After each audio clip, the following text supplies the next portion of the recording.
శ్రీకాకుళం జిల్లా ఇచ్చాపురం పురపాలక సంఘం పరిధిలోని ప్రభుత్వ ఉన్నత పాఠశాలలో హర్ ఘర్ తిరంగా కార్యక్రమాన్ని నిర్వహించారు. ఈ కార్యక్రమంలో ఇచ్చాపురం నియోజకవర్గ శాసనసభ్యులు అశోక్ బాబు ముఖ్య అతిథిగా పాల్గొన్నారు.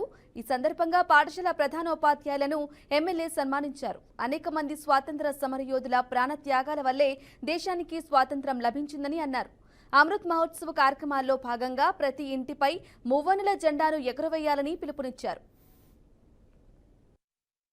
ముందుగా ప్రజలందరికీ కూడా 78వ స్వాతంత్ర దినోత్సవ శుభాకాంక్షలు తెలియజేసుకుంటున్నాం.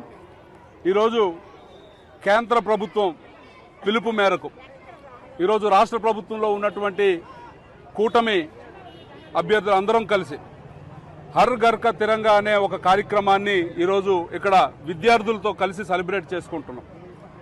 ప్రతి ఒక్క ఇంటి మీద కూడా జాతీయ జెండా ఎగరాలి, ప్రతి ఒక్కరిలో కూడా స్వతంత్ర స్ఫూర్తి రగలాలి అని చెప్పి ఈరోజు ప్రభుత్వం తీసుకున్నటువంటి ఈ నిర్ణయం చాలా స్వాగతించదగినటువంటి నిర్ణయం.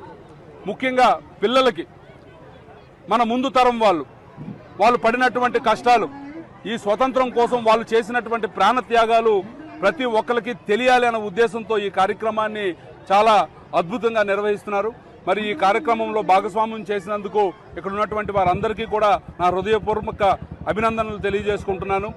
ఈ కార్యక్రమాన్ని పెద్ద ఎత్తున ప్రతి ఒక్క ఇంట్లో కూడా ఈ కార్యక్రమం జరిగేలాగా అన్ని చర్యలు కూడా తీసుకుని ప్రతి ఒక్కరికి కూడా మన పెద్దలు, మన స్వతంత్ర సమరయోధులు చేసినటువంటి ప్రతి త్యాగాన్ని తాలూకా ఫలితాన్ని ప్రజలకు అందించేలాగా మా కూటమి ప్రభుత్వం ముందుకెళ్తుందని ముఖ్యంగా తెలియజేసుకుంటూ